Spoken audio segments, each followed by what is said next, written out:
What's going on, ladies and gentlemen? Welcome back to another episode of Washed Up Wednesdays. As always, I'm your host, Jordan Lauby. Let me turn this down. Give me 1 second. I do have the YouTube app up, so this way I can see all your comments, all your concerns, anything you got for me live in real time. So if you have any questions during the show, feel free to message me. Put something on my Facebook. I'll get it on my phone and I'll see all that, which will be great. But if you are new to the show, we take place every single Wednesday. Time's been a little inconsistent lately, but normally we are here at 6:30 every single Wednesday. Because it's the holidays, it's going to be a little varying for the next couple of weeks. But basically, we're here to talk about everything in the NFL, whether it be trades, how the games went out, who played the best, who played the worst, any big fines that have come up, because that was crazy this week. We'll get into that a little bit. Well, we go over every single topic that we can go over in the light of the sun. So let's get right down into the nitty gritty. Tom Coughlin fired from the Jaguars. This just came up. If the show was at 6:30, I wouldn't have reported about this, but we obviously got a chance to, which was great. Tom Coughlin's an old-minded coach. He's very old school. Like, you need to do what our organization's doing, or else we'll just get rid of you. We're not going to keep you around. He assessed multiple fines that were illegal in the eyes of the NFLPA and actually on paper are illegal. A great example of this, Dante Fowler was their third overall pick back in the 2014 or 2015 draft. He was highly touted coming out of college, and he tore his ACL during training camp. During his recovery, he wanted to use his own staff and his own people rather than the Jaguars' athletic staff. Through the NFLPA, it is actually completely legal for a player to do this. They don't need permission from the organization. They just need to say, hey, I'm going and doing this. I'm working with my guys. I'm working with my people on the outside, no problem. Tom Coughlin decided to say, okay, every time you don't use our trainers and you go use your own people, we will fine you $25,000. He ended up doing this 28 times when he was recovering from his ACL for a grand total of $700,000 in fines for one injury. I think that's completely wrong. I think if a player wants to use his own people, that's fine. It looks pretty bad on a staff when a player would rather use his own people than his own athletic staff. I know whenever I was going through injuries or anyone I knew, we always went through Bryant's. For the most part, some guys did use their own because they were covered to do it outside, so they just decided to do that. But that was their decision. They were allowed to do that if they wanted to. The main reason why an organization wants them to use their own people is this way they can get immediate results and immediate diagnostic on anything that happens. They don't have to go to an outside source to get what happens. They can monitor it very closely. If they're in the training room, they can just walk in and say, hey, what's going on with his leg? What's going on with his shoulder? Whatever the case may be. So I get it from that aspect, but you can't fine a player for something that's not even finable. So Dante Fowler actually just won the grievance and got $700,000 back. Leonard Fournette, he was going to get $599,000 for the same kind of deal. He actually got all of his money back. And 25% of grievances within the NFL are from the Jaguars against them, which is absolutely unbelievable to think about, that all grievances in the NFL or 25% of them are against the Jaguars organization, which says a lot about that. That's pretty terrible in my eyes. But for those that don't know what a grievance is, it's basically a formal complaint. Is it intents and purposes or intensive purposes? I always forget which one it is, but I would guess intents and purposes. Just crazy to think that a quarter of all grievances are against them. That looks absolutely awful as an organization. Tom Coughlin getting fired, I think, was coming even without this happening.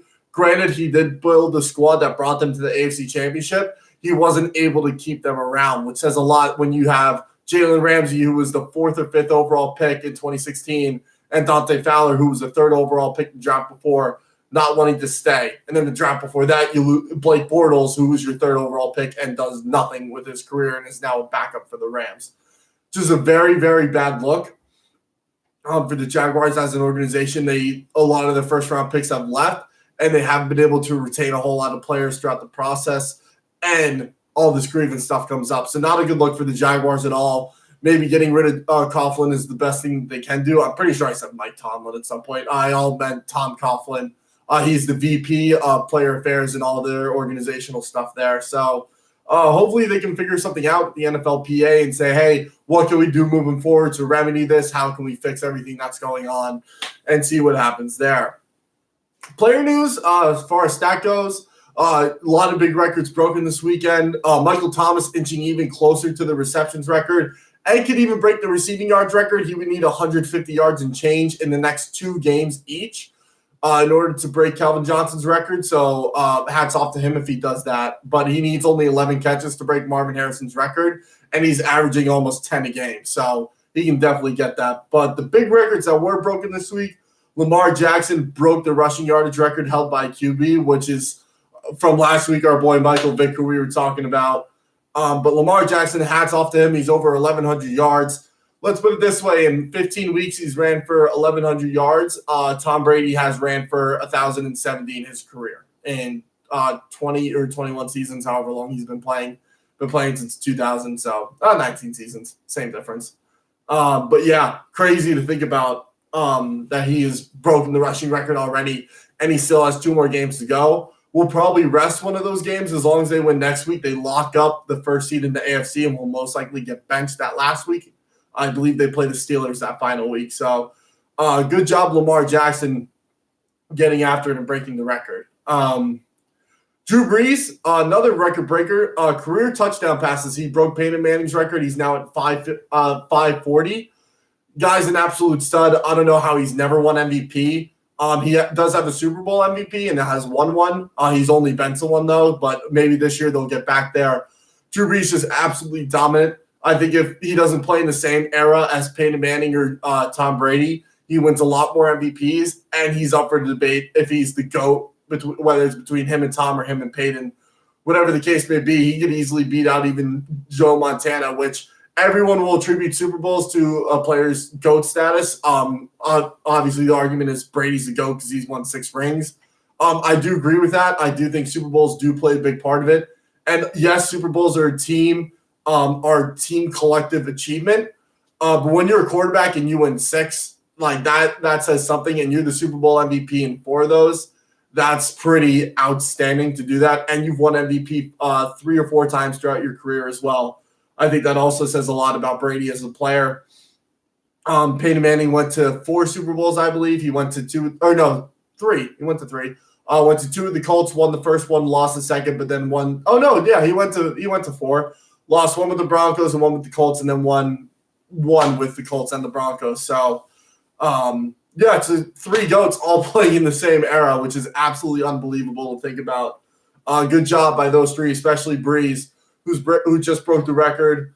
Tom Brady is looking. He's most definitely going to go over 540 touchdowns as well. So he's trailing Brees right now for that number 2 spot. Good job on all ends. The only other thing I wanted to bring up is that the Raiders lost their last game at Oakland, and they were up 16-3 in the 4th. That's just so funny to me. I don't know why. That's just the last game in Oakland in the Black Hole in one of the best fan environments in the NFL, and you lose in the 4th quarter. I can't think of a more Raiders way to lose, especially as of late. They were definitely one of the teams that you feared back in the 70s and 80s. Now they've just kind of been a joke, except 2015 when Derek Carr was looking like he was going to win MVP until he broke his leg. But either way, Oakland's just not the same team they used to be. Hopefully John Gruden can turn it around.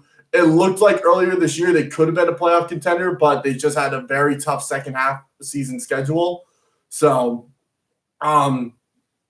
let's look forward to the Las Vegas Raiders, I guess. We'll see how interesting they turn out now that they are moving to Vegas. Maybe get a new mantra, maybe get a new quarterback. John Gruden has been looking to go and get a new guy. Could get Tua, could get Jalen Hurts, could get the guy from Oregon. His name is slipping my mind right now. We'll go over draft stuff in the offseason for sure. Definitely going to do a lot of information when it comes to that. So all that is good there. Player transactions, Terrell Suggs not going to the Ravens. He's actually reported to Kansas City. They picked him up off waivers from the Cardinals. Cardinals just didn't want to pay him, and he wasn't getting the playing time that they thought was acceptable for what they were paying him. So they said, hey, we're just going to waive you. If someone picks you up, they pay out the rest of your thing. If not, we just pay out the rest. No problem. But he did get picked up by Kansas City, who does need some good pass rush help. Frank Clark has been solid, but he hasn't been as good as he was when he was in Seattle. So hopefully this will help out with their pass rush with him and Emmanuel Ogbah and Sam Acho out there. The other one, which was, this was tough to see. Janoris Jenkins, he was saying some stuff on Twitter that he probably shouldn't have been saying. He posted a stat line with how he's been playing throughout the season. Probably some Pro Bowl stuff. He didn't know why he was getting to the Pro Bowl. Someone said that, well, how is that helping your team win? You guys have lost you've lost every time since you had your worst game. And he called in the R word. I'm not going to say it because I don't know who's watching, but they called him the R word. So the fan obviously didn't seem to care. He still replied to him. He didn't call him out on it. He was just saying like, oh, like, well, blah, blah, blah, whatever the case may be. But the NFL actually had a big problem with it, especially the Giants organization. So they called him out. They're like, hey, you need to make a formal apology for this. And Janoris Jenkins said, no, I'm not. So they waived him. And he, 2 minutes after he got waived, tweeted saying, best day of my life, thank God. So he obviously wanted out of the Giants organization, would have done it any way possible. Got picked up by the Saints. 2 minutes after he was waived, whoever the Giants stereo people are, at their practice, they played Let It Go for Frozen, which I thought was absolutely hilarious. There's a great video on NFL Update on Twitter about that. I thought that was awesome. He did get picked up by the Saints. Did not play Monday night, but he will be playing this week most likely. Figured they need some DB help with their injuries, but he's reunited with Eli Apple.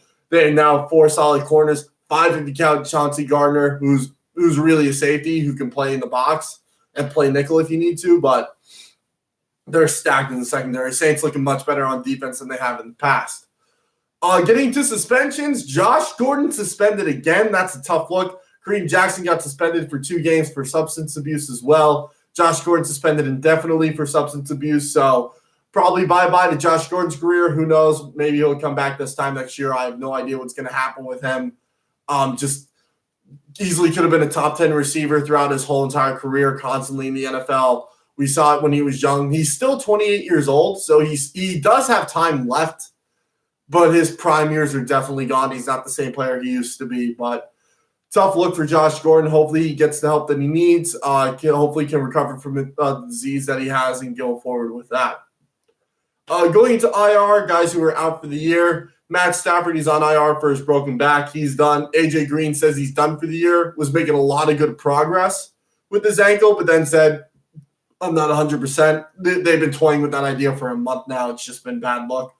So AJ Green's not going to play. Mike Evans is on IR. He's done for the year. Chris Godwin most likely going to be done for the year. He has a very similar injury to Mike Evans.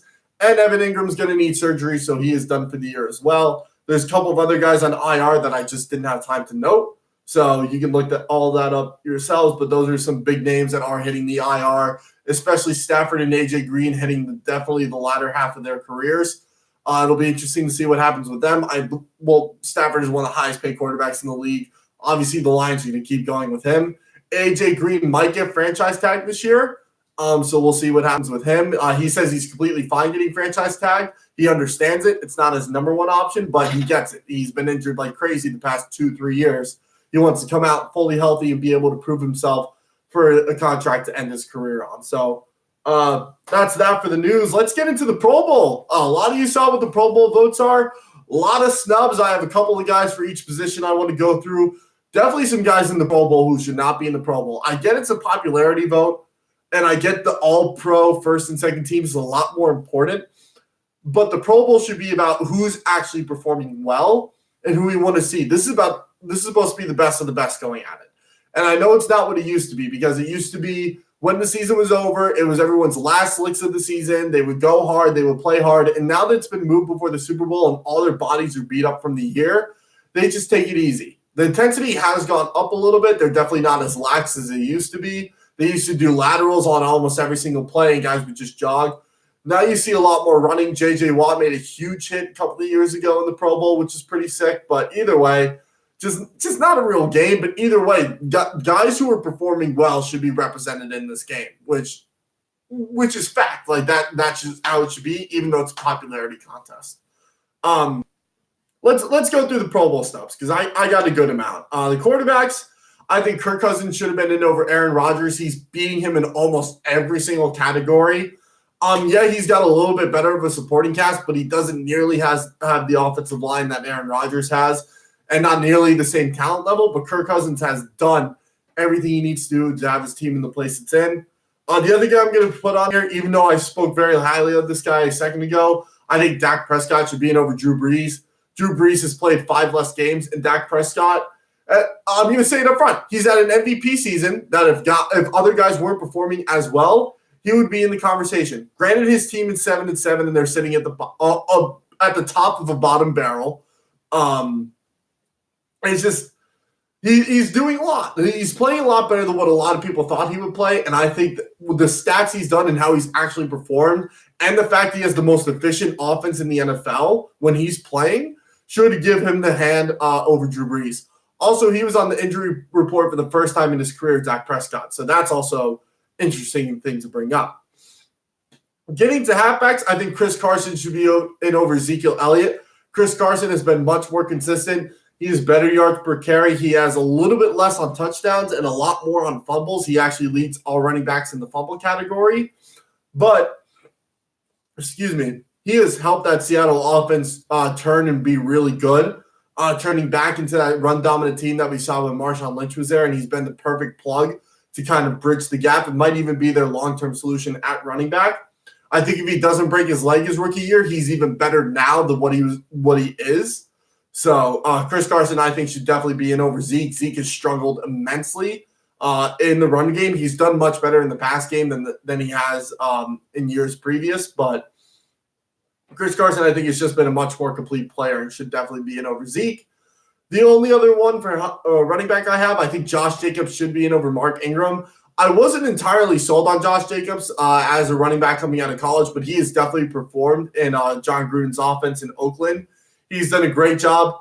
He actually has better stats in almost every category as Mark Ingram, and Mark Ingram plays in an unbelievably loaded offense and an offense that caters to him. The Raiders' offense doesn't really cater to running back. It caters to getting the ball out quick and be able to run RPOs, and when you need to, hit the power plays. And he's done a great job, leads all rookie running backs. And, yeah, a lot of rookie running backs just jump off right off the gate and play really well, like Devin Singletary, David Montgomery, Trey Edmonds, even though he's not a rookie, still playing very well at a high level. Ty Johnson got some really good plays in. So rookie running backs always perform well, but he is definitely an exception when it comes to the rest of the rookie class. So I think he should have been in over Mark Ingram.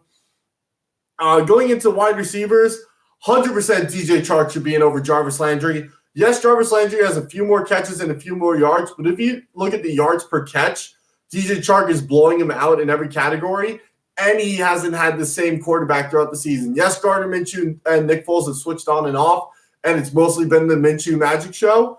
DJ Chark has absolutely blown past a bunch of really good DBs. He's been playing very good all year, has more touchdowns than Jarvis, and better yards per catch, and he's actually has more yards per route according to PFF. So DJ Chark should definitely be in over Jarvis Landry, in my opinion, especially with how loaded the Browns are, and he's not even getting the attention that he should be getting. DJ should definitely be in over Jarvis. The other one, this might surprise a few, I would say Amari Cooper over Julio Jones. Amari Cooper, they're similar in yards, but he definitely has a lot more touchdowns than Julio, and has definitely been a better player for his offense than what Julio has been. Calvin Ridley and Austin Hooper have been lighting it up in the receiving game. Julio is great. He's one of the best receivers of all time when his career is going to be over. There's no doubting that. But with that being said, he hasn't produced what Amari Cooper has, and Amari Cooper's been hurt the whole entire season. Not to say Julio hasn't had to deal with injuries either, but Julio's been healthy at some point this year. Amari Cooper is not, and he's playing through it. And he's still performing better in some areas than Julio, so I think he should be in. I thought the tight ends, they got completely right. Mark Andrews, Travis Kelce, Zach Ertz. Who's the other one? Not Austin Hooper. Is it Austin Hooper? I have no idea. It's someone else. But I thought the tight ends were perfect for the most part. Definitely very good selections there. I can't believe I can't remember the fourth guy. But either way, great decisions all around. Getting to the offensive line, something that kind of gets glossed over. People like to look at Madden ratings for this. I don't. I look at actual on-field performance. Ryan Ramczyk, for the Saints has been absolutely dominant this year. And the fact Tyron Smith got in over him, and Tyron Smith has been injured for most of the season and has not played up to par, that's a lot. He's let up more sacks and has let up more tackles for loss than Ryan Ramczyk, which should automatically give Ryan Ramczyk the overhand. But again, it's a popularity contest. Can't change it. Also, Graham Glasgow for the Lions, I think should be in over Brandon Scherff. He's allowed a lot less sacks than Brandon Scherff. Glasgow has also been doing dominant in the run game according to PFF. He's one of the few guards with over an 85 run blocking grade. So Graham Glasgow should definitely be in. I know that the Lions haven't been great as a team. I mean, neither have the Redskins either. But the Lions, with injuries at running back, have been able to run the ball mostly because of what Graham Glasgow has been doing. Any transition from playing center all of training camp and move back to guard before week 1. So Graham Glasgow should definitely be in over Brandon Scherff, in my opinion. Defensive line, I'm going to go with rookie Josh Allen over Frank Clark. I thought this is total BS that Frank Clark got in.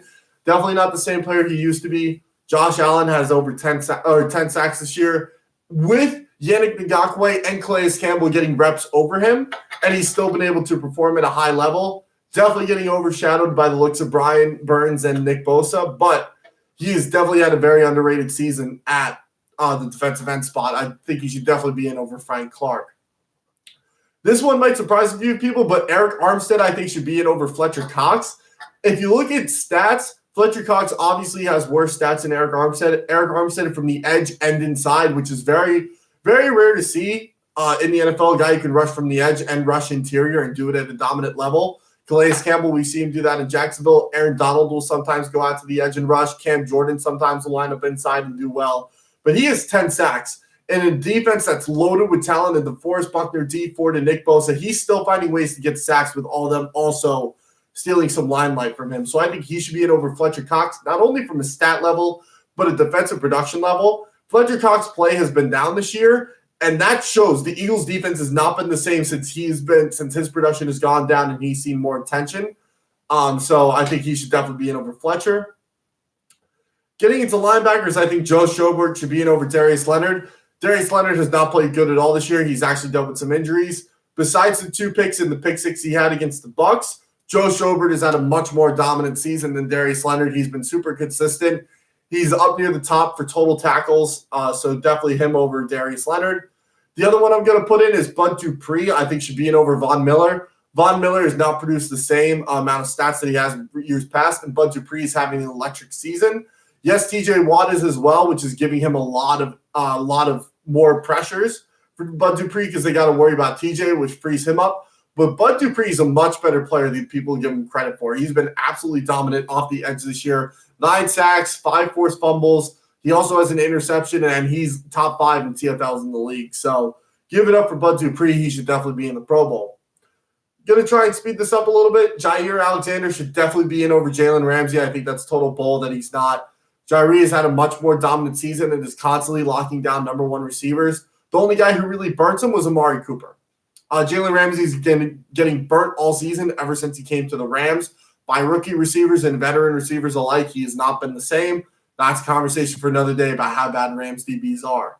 The other one I'm going to say is Quinton Dunbar over Marshawn Lattimore. Lattimore's a great corner, but he's not having the same season that he had his last season as a rookie. And Quinton Dunbar is 27, and he's done a great job this year for a very battered Redskins defense.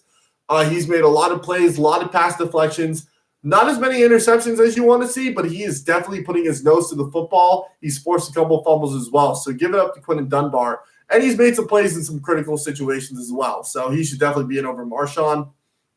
Safeties, Tyrann Mathieu should be in over Earl Thomas. Tyrann is actually statistically better than Earl Thomas, and Earl Thomas plays on a loaded defense, top 5 in the league. He took one of the worst defenses in the league and has now put them in mid-tier. They need a couple more pieces to perform well, but he's covering number 1 receivers. He's playing in the box. He's blitzing. He's blowing up the backfield. He's getting sacks. You got to give it to Tyrann Mathieu over Earl Thomas there.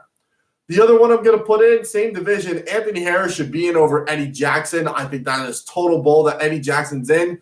Yes, he plays for the Bears defense, but Anthony Harris is playing even better than Harrison Smith, one of the best safeties in the league. So Anthony Harris should definitely be in over Eddie Jackson. Kickers, I'm going to be biased. I think Zane Gonzalez for the Cardinals should be in over Will Lutz. He has more points, and he has a better field goal percentage than Will Lutz, so that tells you everything there. I thought the punters were perfect. I believe it's Tress Way and Brett Kern are in. Long snappers, I'm going to be 100% biased. Luke Rhodes should be in over Morgan Cox, and Zach Triner, my boy, should be in over Rick Lovato. I don't have any stats to back that up, but Luke Rhodes is the best snapper in the NFL, and Zach Triner has saved 2 touchdowns this year already. So give it to both of them next year. I know Luke Rhodes is an alternate. I don't know if Zach is, but either way, those two should be in over those two. Morgan Cox and Rick Lovato, great long snappers, obviously, but I got to give it to my boys if it's me. I thought the return specialists and special teamers were also perfect. Matt Slater and Cordell Patterson, as long as they're in, I got no problem there. So with 5 minutes left, let's get into games of the week. Honorable game of the week I thought was Bills beating the Steelers. Absolutely dominant defensive performance.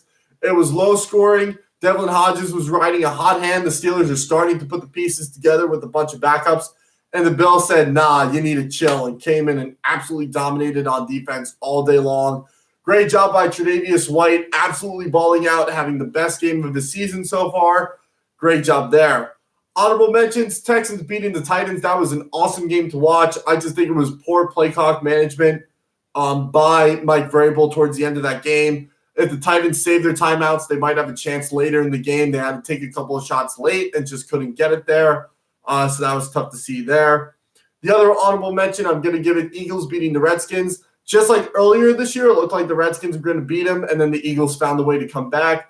Carson Wentz, besides the 3 fumbles, he threw 3 touchdowns and absolutely lit it up. Miles Sanders had his best game of the season so far, doing a great job. He caught a laser touchdown in the back of the end zone. And how about Greg Ward coming in and making a play as a practice squad guy, getting cut and then re-signed, moving from quarterback to wide receiver and absolutely playing great, catching the touchdown pass at the end of the game. You could see all the emotion in him. Was awesome.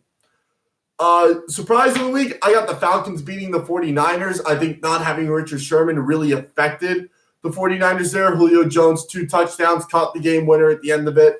Tough look for the 49ers. George Kittle was getting a lot of flack from the Falcons players, especially Ricardo Allen. Ricardo Allen on a goal line play came up in the box. Kittle ran him 7 yards into the end zone, landed on him, flipped over him, and then was laughing. There's a great video on the check down on Instagram of him just laughing after he makes such a dominating block. George Kittle's one of my favorite players in the league. But with that being said, Falcons, great job. They know how to beat really good NFC teams. They beat the Saints earlier this year. Now they beat the 49ers. Falcons could be up there. Just can't have the injuries that they're having. Dan Quinn should definitely be back next year. I don't think he'll get fired. I don't want to see him get fired. He's a really good coach. They've just been dealing with injuries. So the other surprises of the week, the honorable mentions. How about the Cardinals beating the Browns?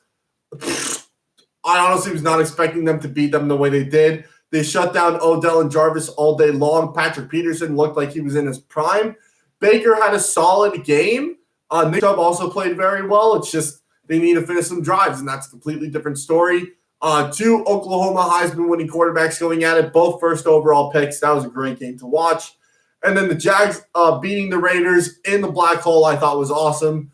Minshew Mania alive and well, doing a great job there, beating the Raiders. Derek Carr just couldn't get it done, failed on a couple of drives in the fourth quarter, forcing them to punt, and they missed the field goal too, which definitely did not help. Let's get into our Peekers and Leakers. Peeker honorable mention number 1, I got Miles Sanders. 19 carries for 122 yards and a touchdown, and then 6 through 50 through the air for a touchdown there. Great job. I had 3 guys kind of split for the 3rd spot. I didn't know who I want to go for defense, but Kenny Clark I think is going to get the upper hand. Definitely was the reason they were able to shut down the Hot Bears offense. Had a couple of sacks, had a couple of TFLs. Just forgot to log them here, unfortunately. But he had 8 tackles. I know he had 2 sacks, about 4 TFLs, and I think 2 pass deflections as well. So great job, Kenny Clark. And I believe he recovered a fumble too. So great job, Kenny Clark. Number 2, Brashad Perriman, stepping up for an injured Mike Evans and then eventually injured Chris Godwin. Had him benched in all my fantasy leagues. I was like, this guy's going to go off. Let me pick him up and then not play him. 5 for 13, 3 touchdowns, and then 1 for 3 on the ground. Great job, Brashad Perriman. But my number 1 peeker Give it to the Cardinals' future starting running back. I don't know how we're going to handle it with all the cap space with David Johnson, but Kenyon Drake, 22 for 137 and 4 big boy touchdowns, and he also had a catch for 9 yards. Great job, Kenyon Drake. Someone who I thought was not a good player at all, just needed to find the right system, I guess. He works perfect in the air raid offense of Cliff Kingsbury. Let's get into the leakers, then we'll hit up game picks. It's probably going to be a 35-minute episode, unfortunately. Well, not unfortunately. You get to hear my voice. Isn't that great? Let's get into the leakers. Honorable mention, I'm going to combine Jarvis Landry and Odell Beckham in this. Jarvis was 5 for 23. Odell was 8 for 66. Both had 2 drops against the worst pass defense in the league. Odell Beckham would have easily had a touchdown on the over-the-shoulder throw. It was a little inside to his inside chest, but he's made much harder catches before. Got to make the easy ones. And Jarvis just got shut down by Byron Murphy all day. Patrick Peterson playing a lot better was definitely huge there. Leaguer number 3, Andy Dalton. Yes, he's playing against the best pass defense in the league, but you got to do something, man. 17 for 31, 151 yards, 1 touchdown, and 4 picks for a whopping 39.2 QBR. And he's also 2 carries per yard on the ground. Fun fact, people targeting Stephon Gilmore this year, 12.2 passer rating. Do not throw to Stephon Gilmore. Definitely not. He has 6 picks now this year. Look at that.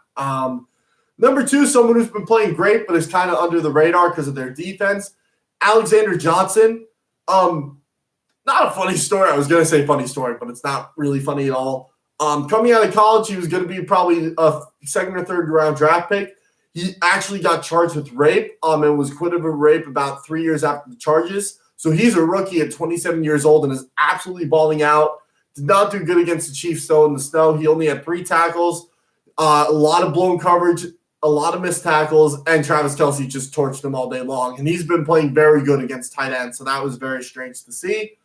And my number 1 leaker of the week, Marlon Mack.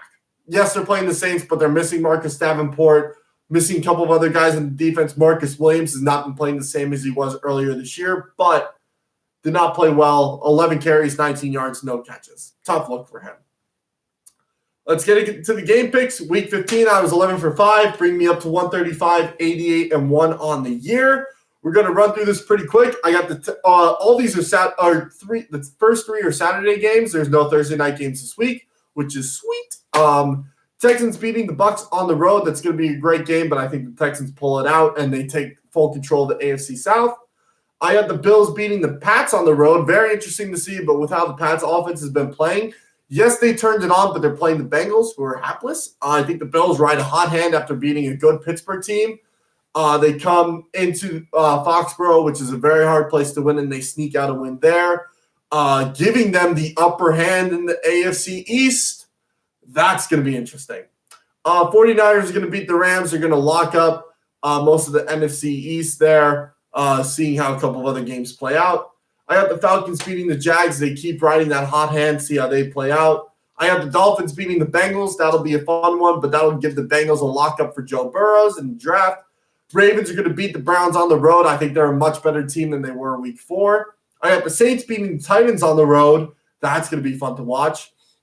I got the Panthers beating the Colts. I just think Will Grier is going to come in and light it up for whatever reason, and he might be the quarterback of the future, just seeing how he plays in the next 2 weeks. Who knows? So that'll be a win for the Panthers. I have the Giants beating the Redskins on the road. Giants are going to drop in the draft, and they're going to miss out on Chase Young. Going to be a tough day to be a Giants fan. Steelers are going to beat the Jets on the road. That's a no-brainer. Broncos are going to beat the Lions. They're going to start to get stuff back. I think Drew Lock's going to have a big rebounding week. The Chargers are going to beat the Raiders, completely epitomizing the Raiders and saying, hey, you guys suck still, so we're going to come in and beat you real bad. Cowboys are going to beat the Eagles on the road, clinching their spot in the NFC East. I think the Seahawks are going to beat the Cardinals. That's a no-brainer.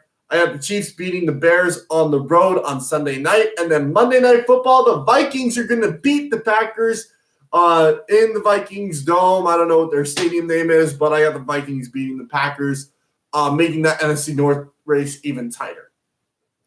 That's going to do it for this part of the show. Thank you guys so much for tuning in. Next week is going to be a little weird. I will be in California. I'm still debating if I'm going to even have an episode. If I am, it's probably going to be on Friday instead of Wednesday. Christmas does fall on the 25th, but there aren't any. All the games are on that Sunday, so we'll just play it by ear from there. It will be weeks. Is it already week 17 when that comes up? That's unbelievable to think about. But definitely want to get some content out to you guys last week, especially going to the last regular season week. So look for an episode Friday. I'm going to bring my stuff with me. Scenery is going to be changed, obviously. So we'll see how that goes. And then it's probably going to be the same thing next week because of the new year. Definitely don't want to have it on New Year's Day because it's technically still a holiday. So enjoy your holidays, everyone. If I don't see you next week, I will definitely see you the week after. Travel safe. If you're going to see your loved ones, spend time with all of them, please. Just be safe. Have a fun holiday. I'll see you guys in a couple of weeks, maybe even next week. Who knows? I'll keep you guys updated. But as always, that is Washed Up Wednesdays. As always, I'm your host, Jordan Lowry. Everyone, happy holidays, happy Hanukkah, Merry Christmas, happy Kwanzaa, whatever you celebrate. Happy New Year. Have a great holiday and have a great night, ladies and gentlemen.